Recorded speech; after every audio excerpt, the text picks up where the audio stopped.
In this video, I'm going to show you how to create a brand new Gmail account and also take a look from a high level of the interface. Stick around.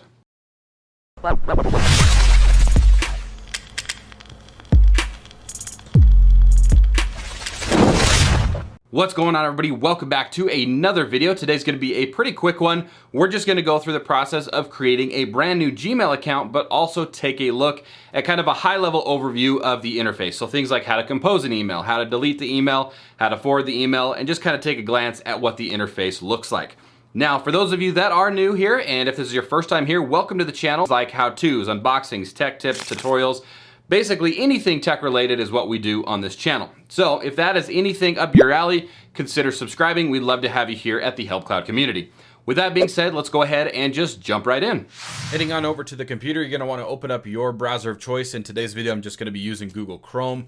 And then you're gonna want to head on over to gmail.com, and we're gonna be focusing on where it says create an account. It may look like a sign-in screen, but we're gonna click on create an account. Now, there is a chance that it may look like something like this, where it's going to say get more done with Google or with Gmail. You're going to want to left click on create an account in this case. So anyway, it's going to take you to the same location, which is this page where it's going to create your account to continue to Gmail. You're going to want to have a first name, last name. You're going to want to come up with a username. This is what you're going to have to provide to somebody so they can send you emails. And then of course, you're going to want to have a password that is at least 8 or more characters with a mix of letters, numbers, and symbols. For today's demo, let's just punch in some information here. Now, this is where things can get not necessarily tricky, but you may have some trial and error here because when you type in a username, it may or may not be available. So this one, because it's unique enough, it is certainly available.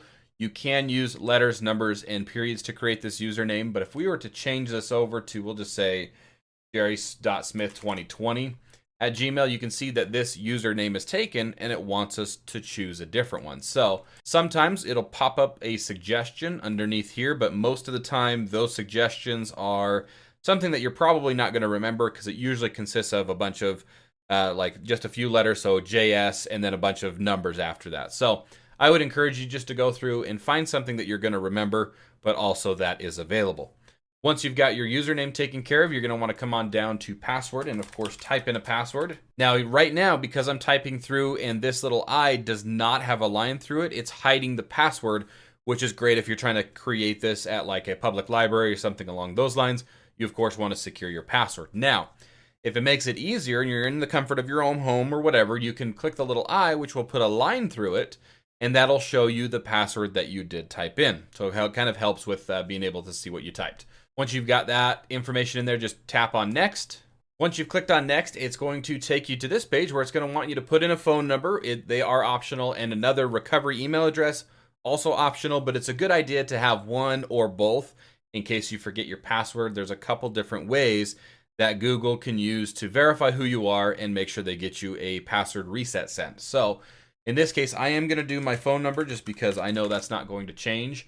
And so you can type that in there. And again, if you have a secondary email address, maybe like at a Comcast or AOL, Yahoo, something along those lines that you have access to, type that in here because it's always good to have a couple different recoveries for that problem. So I'm going to leave the optional empty because this is a test account, so it's going to be deleted anyway. Any case, again, you're going to want to type in or punch in your birthday. There are legal requirements on certain age restrictions. We'll just do December 18th, 1990. And then, of course, you can choose your gender. If you'd rather not say or you want to put something custom in there, you can do that as well. And then you're going to click on next. If you'd like to, you can add your phone number to your account to use across services like video calls, messages, blah, blah, blah. You can click yes, I'm in if you would like to have those. For this demo, I'm going to click a skip. And of course, we're going to run through the privacy and terms. If you want to read through those, you can. And then I'm going to click on agree. Once it has finished creating your Gmail account, it's automatically going to take you into what they call the inbox or like the home. And you'll get a Google Meet now in Gmail. They've integrated a few things. You can just left click right here where it says got it. Now from here, just kind of a quick overview of the user interface. Gmail by default breaks things into 3 different tabs. Primary is typically where you're going to find most of your generic emails between your friends or family or whatever you're emailing. You're going to find those under primary. Social are going to be things like Facebook. As you can see right here, or Manscaped. If you want to do some Manscaped stuff, you got that as well. But most of your social media stuff is going to fall under these. There are going to be some ads. And then, of course, the third one is promotions, marketing, all that good stuff is going to fall under the promotions tab. Now you can go into the inbox settings here and make it to where all of these are consolidated under one, under the primary tab. We're not going to be doing that in today's video. We're just going to keep things pretty basic. So that being said, to create an email or to compose, you're just going to left click where it says compose. It's going to pop up in the bottom right hand corner. You can type in, of course, your to. That's who you're sending the email to. So something like non@noun.com.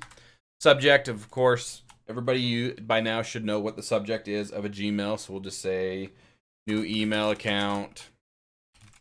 And then, of course, you've got your body of the email. So you may get something that pops up as you start typing called Smart Compose. And what that is it's going to kind of give you suggestions on trying to finish out the sentences that you're trying to say. So there we go right there. You can see where it says Smart Compose. Got it. Turn it off if you like it. Great.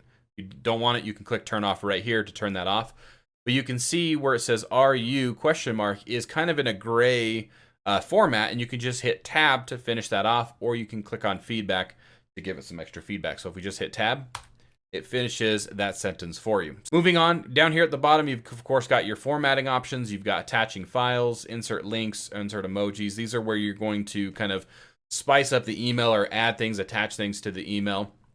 And then, of course, if you no longer want the email, you can click right here where it says discard draft, or you can do Control-Shift-D. And that will get rid of the email completely.